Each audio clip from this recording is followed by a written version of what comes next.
Muy buenos días, hermanos, bienvenidos a la escuela dominical del día de hoy, domingo 16 de agosto. El día de hoy continuaremos estudiando el libro de Sofonías que comenzamos estudiando el domingo pasado. Pero para comenzar vamos a hacer una oración y poner esta clase en sus manos. Padre nuestro que estás en el cielo, Señor, gracias te damos por este día. Gracias te damos por tu palabra, porque nos permites acercarnos a ti, porque tú has usado a grandes siervos tuyos para llevar el mensaje de salvación, Señor. Te pedimos que el día de hoy hables a nuestras vidas, Señor, hables a nuestros corazones y nos muestres, Señor, qué es lo que esperas de nosotros. Lo ponemos en tus manos en nombre de Cristo Jesús. Amén. Bueno, hermanos, pues comenzamos recordando un poquito sobre lo que vimos la semana pasada en el primer capítulo de Sofonías. Primeramente veíamos el significado de nombre de Sofonías, que era Jehová ha guardado o Jehová ha escondido. Y pues bueno, este fue un profeta que principalmente llevó el mensaje de juicio que se llevaría sobre Judá, el cual era una purga necesaria que se tenía pues esencial para llegar a ser la nación bendita del Señor que él esperaba y que fuera una nación sierva de todo el mundo. Era el anuncio de una destrucción inminente. Ya veíamos el domingo pasado con nuestra hermana Paulina que era inminente debido a que no se podía aplazar, no podía no suceder, tenía que suceder debido a la maldad que se había acrecentado ya en esta nación. Ahorita lo veremos con mayor detenimiento, pero se había dado una apostasía generalizada. También se había dado idolatría, principalmente adoración astral y culto a Moloch, el cual era un dios que pedía sacrificios humanos. Entonces pues sabemos cómo esto el Señor lo aborrece. Anuncia también el castigo a la humanidad, especialmente a Judá y Jerusalén, como ya lo mencionábamos, por ser el pueblo de Dios, ya que tenían una responsabilidad aún mayor por ser el pueblo elegido de Dios. Entonces pues se daría este castigo, condenaba la idolatría que comentábamos. Y bueno, también veíamos un poco de genealogía, importante de recordar. Si recuerdan, hermanos, el padre de Sofonías era Cusi, que este nombre significaba etíope. También veíamos que venía de la familia real del rey Josías, y su tatarabuelo que era el rey Ezequías. Entonces es importante también recordar eso, y también veremos en la lección de hoy con mayor detenimiento en la salvación del remanente. Bueno, pues comenzando entonces con la lección 33, tendremos como énfasis en los capítulos 2 y principalmente el capítulo 3. El capítulo 3, aquí, pues bueno, se va a presentar el concepto de remanente. Ya Isaías lo habría usado, lo había anunciado anteriormente. Inclusive si tienen ustedes oportunidad de buscarlo en los capítulos 1 y en el capítulo 10, aquí ya usa el profeta Isaías este concepto del remanente, ya que mantendría viva la esperanza en el pueblo del pacto. Era una esperanza de que habría un remanente. Y el castigo a naciones vecinas que eran Etiopía. Etiopía da referencia a Egipto, o también se cree que a África, aunque principalmente algunos intérpretes más bien creen que hace referencia a Egipto debido a que era gobernado por etíopes. Y también el castigo a Asiria, que si sabemos la capital de Asiria era Nínive. Nínive, todos podemos recordar la maldad que se había acrecentado en esta ciudad, como Dios mandó a Jonás para que les predicase debido a que era una ciudad ya muy mala. Entonces pues estos eran las naciones vecinas del pueblo del Señor. Y pues bueno, vamos a comenzar con los versículos del 1 al 8, hermanos, del capítulo 3 de Sofonías. Voy a leer los primeros versículos. El versículo 1 dice: Ay de la ciudad rebelde y contaminada y opresora. No escuchó la voz ni recibió la corrección. No confió en Jehová, no se acercó a su Dios. Sus príncipes en medio de ella son leones rugientes, sus jueces, lobos nocturnos que no dejan hueso para la mañana. Pues bueno, Jerusalén debía ser un modelo de santidad y fidelidad en medio de un mundo pagano.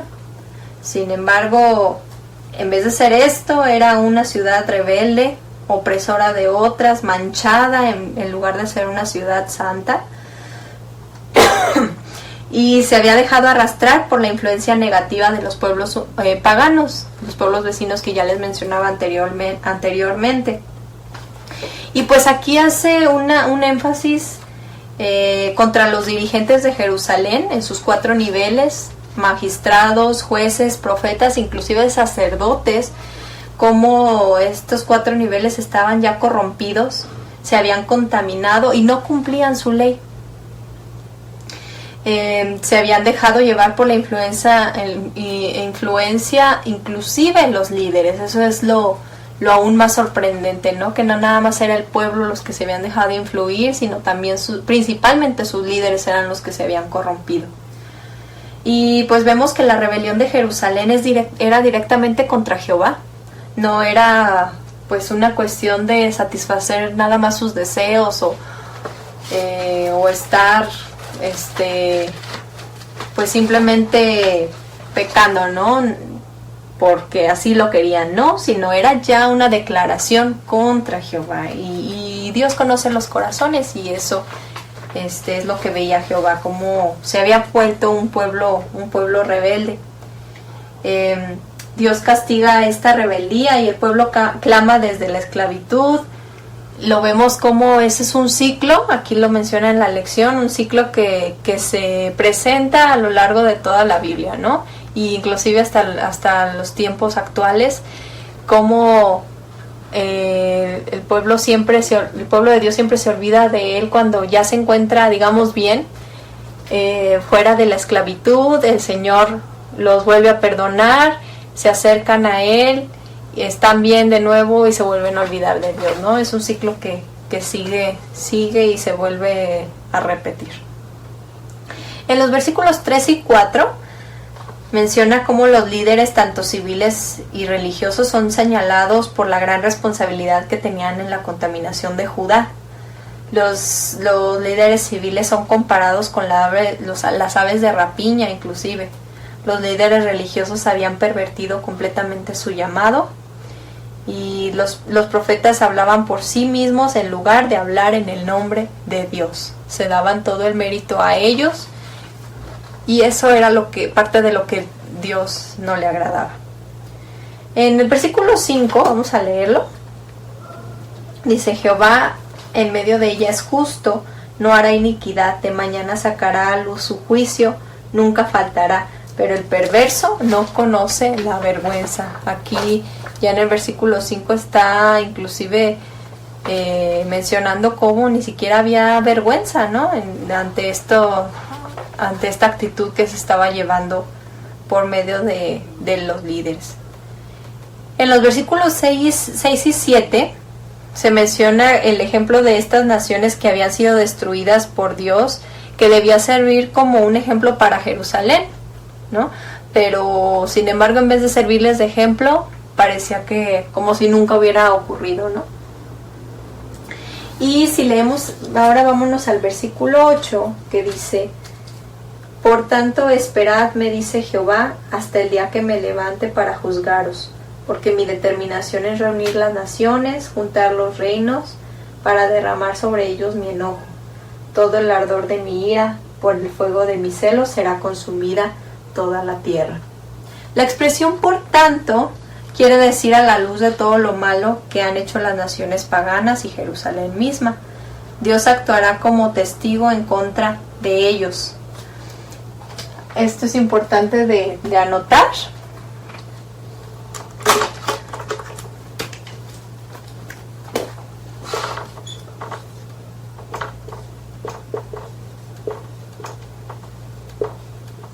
Bueno, ya veíamos el primer punto, que es liderazgo decadente, que había llevado a que todo el pueblo se fuera corrompiendo debido a sus líderes. Pero bueno, regresando a este versículo, vemos que Dios desempeñará 3 papeles durante el juicio.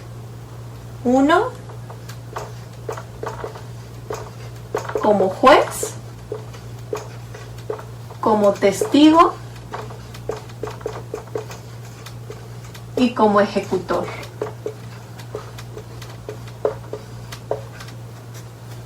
Sí, aquí menciona que es el testigo que presenta la evidencia decisiva contra la humanidad, el juez que determina el caso contra ellos y el ejecutor de la sentencia. Dice aquí en este versículo: porque toda la tierra será consumida por el fuego de mi celo. Dios mismo iba a ser el ejecutor de este juicio.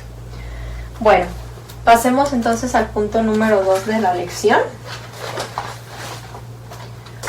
donde veremos lo del remanente.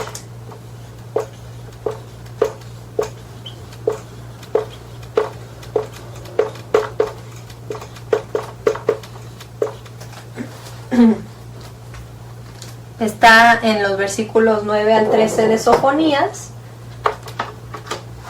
En los versículos 9 y 10 voy a leerlos.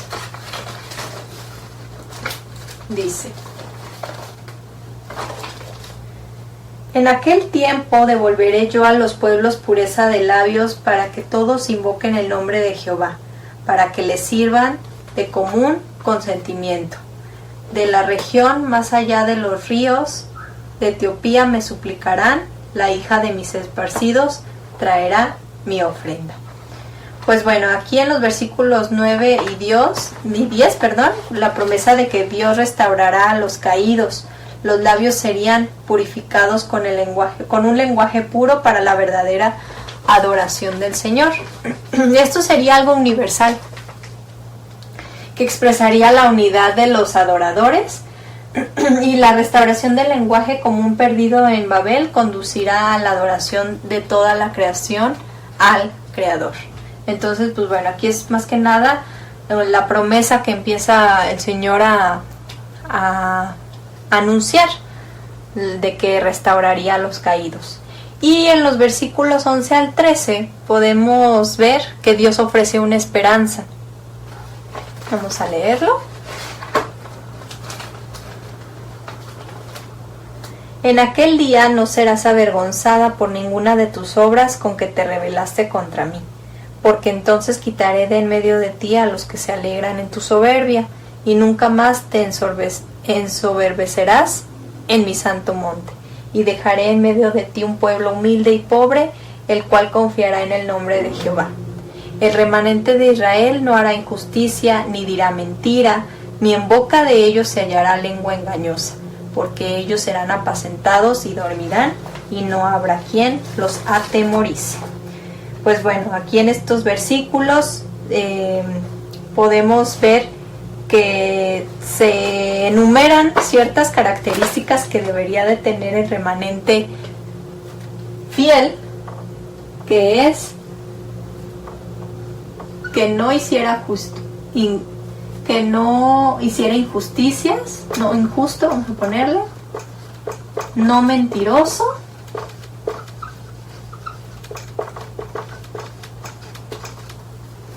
y por último dice que no habría quien los atemorice. Podríamos poner valientes. Esas son las características que enumera el Señor de su remanente, que tendría justicia, que hablaría verdad y que sería un pueblo valiente. Esto es importante de recalcar, que así tiene que ser el remanente de Jehová. Después vemos en los siguientes versículos, pasamos al tercer punto de la lección, que es un rey poderoso. Vamos a ver ahora este tercer punto.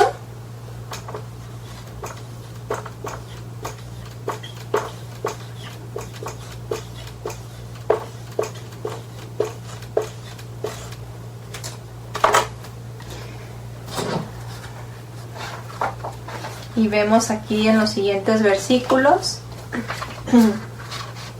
vamos a leer del 14 al 17. Canta, oh hija de Sión, da voces de júbilo, oh Israel, gózate y regocíjate de todo corazón, hija de Jerusalén. Jehová ha apartado tus juicios, ha echado fuera tus enemigos. Jehová es rey de Israel en medio de ti, nunca más verás el mal. En aquel tiempo se dirá a Jerusalén, no temas, Sión, no se debilite en tus manos. Jehová está en medio de ti, poderoso.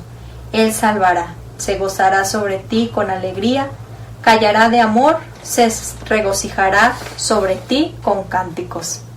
Bueno, pues aquí vemos el regocijo que se iba a dar del pueblo de Dios debido a lo que el Señor haría en su remanente, y entonces se hace un llamado al pueblo a regocijarse. En realidad, bueno, conocemos todos este versículo 17 debido a que lo hemos cantado muchas veces, y no sabemos si es original de Sofonías o si él lo adaptó de algo que ya existía, pero bueno, de cualquier manera, el motivo de la alabanza es que Dios había quitado el juicio contra el pueblo, y es un cántico que entonces Sofonías le hace al Señor para llamar a la alabanza y al regocijo de todo su pueblo. Y aquí entonces se hace principal énfasis en que el enemigo ya se había apartado.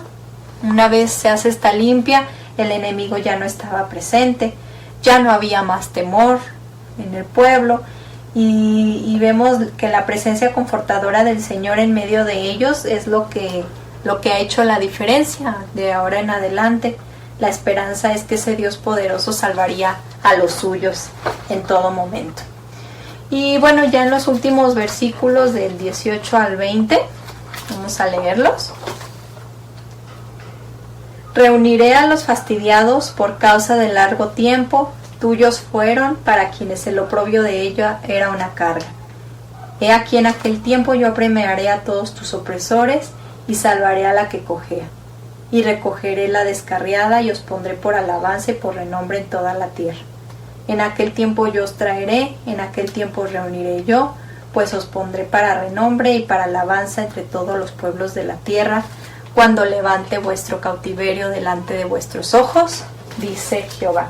El versículo 18 aparentemente indica que las festividades religiosas habían sido para ellos una carga en el pasado debido a para lo que se estaban mal usando en las festividades. Sin embargo, ahora sería una expresión gozosa de júbilo y de adoración al Señor. Se promete también que la opresión sería quitada ya de ellos. Inclusive los incapacitados físicos o los socialmente despreciados serían salvados también y juntados en esta ciudad santa que quedaría, lo cual pues no cabe duda que esto era hecho por el Señor. Este énfasis se da por medio de 8 verbos en primera persona, lo podemos ver aquí en estos versículos. Y pues bueno, la restauración que Dios promete sería motivo de renombre para Judá entre las naciones. Ha dicho Jehová.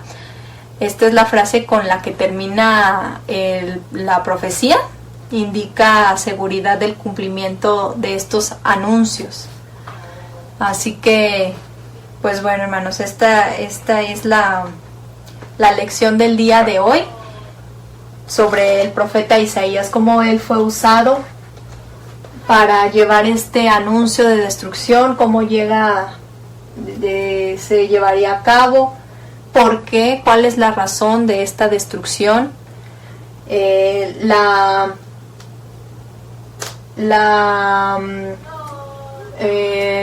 pues la esperanza que había de la salvación y de que quedaría un remanente, y por último la alabanza al Señor, al Rey poderoso que nos había salvado de esto.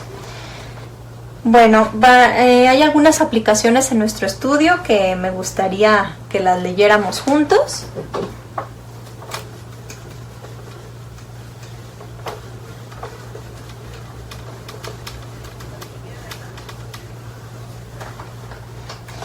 Y pues bueno, la primera aplicación, si tienen sus libros en sus manos, el libro del maestro es un poquito distinto a la del alumno en cuanto a las aplicaciones. A veces vienen menos, a veces vienen un poquito más, pero bueno, son las principales ideas y las voy a leer. La primera aplicación habla sobre la corrupción en la sociedad. Dice: muchos de nuestros gobiernos han recibido y reciben denuncias por corrupción en todos sus niveles. Como en la época de Sofonías, hay corrupción en magistrados, jueces, dirigentes, políticos y hasta religiosos. Como Sofonías, no nos queda otra actitud que confiar únicamente en el juicio de Dios.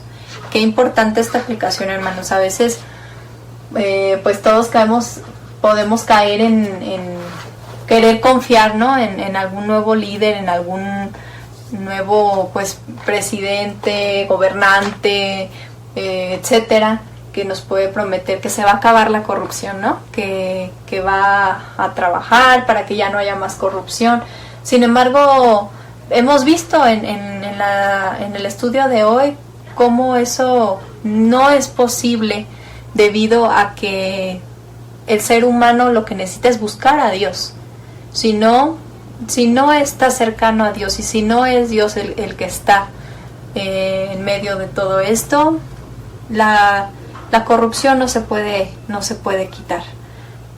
Inclusive en este mundo que pues está gobernado por Satanás, seguiremos viendo esta corrupción en todo el mundo, ¿no? Entonces, pues bueno, confiar únicamente en el juicio que se dará algún día, que confiamos que se dará en los últimos días, en este juicio que dará Dios. Eso es lo único que quitará la corrupción. Bueno, la aplicación número 2 dice: no se acompleje por ser parte del remanente. A pesar del crecimiento notable de los evangélicos en los umbrales del siglo XXI, seguimos siendo una minoría. Lo que hace grande al remanente del Señor no es su número, sino su calidad moral. No hará iniquidad, ni dirá mentira, ni habrá lengua engañosa en boca de ellos.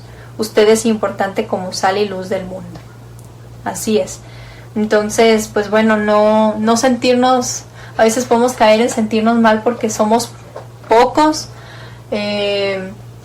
a pesar de que crezcamos, digamos, testifiquemos y seamos más cristianos, siempre seguiremos siendo minoría, pero que esto no nos desmotive de nuestra misión y de nuestra encomienda, que es seguir predicando el evangelio, que es seguir, así como el profeta Sofonías, predicando de este juicio que habrá en el día final, y de llevar el mensaje de salvación a los que nos rodean, a nuestros familiares, conocidos, compañeros, etc. Y como tercera aplicación dice: alabar con alegría. La alabanza al Señor es sinónimo de júbilo, gozo y regocijo, alegría. Viva alabándole en su casa, en su trabajo, en su tiempo libre. Alábenlo con gozo cuando se reúne con los hermanos en los cultos de la iglesia. Celebre la presencia del Señor en su vida. Qué importante esto también, el vivir alabándole, no solo cuando vayamos al templo, no solo cuando entonemos cantos, sino en nuestra vida diaria, hermanos, cuando nos despertamos, cuando nos dormimos, cuando estamos en camino hacia alguna actividad, ya sea laboral o de otro tipo, estar alabando constante al Señor. Yo creo que como cristianos, como hijos suyos, todos podemos entender y ver su amor simplemente por ver los cuidados que tiene con nosotros, ¿no? Entonces, el momento en que volvemos a recordar esto y nos damos cuenta, en ese mismo momento, hermano, alábenlo al Señor, alabemos al Señor, y aunque en ese momento no podamos tal vez cerrar nuestros ojos, hacer una oración, pero dedicarle unas palabras al Señor y darle gracias por todo lo que es con nosotros y lo fiel, así como lo hizo el pueblo, el remanente, regocijándose por esta salvación que había dado a ellos, de la misma manera hacerlo nosotros. Y pues bueno, así concluimos con la lección del día de hoy. Dice aquí en la lección, a manera de conclusión: nuestros labios deben manifestar la vida regenerada y transformada por el Señor. Nuestras palabras deben ser un vehículo por medio del cual damos a conocer el mensaje de salvación, además de bendecir y ser edificación para los que nos rodean. Amén. Bueno, hermanos, vamos a nuestro versículo clave del día de hoy, que se encuentra en Sofonías 3:13.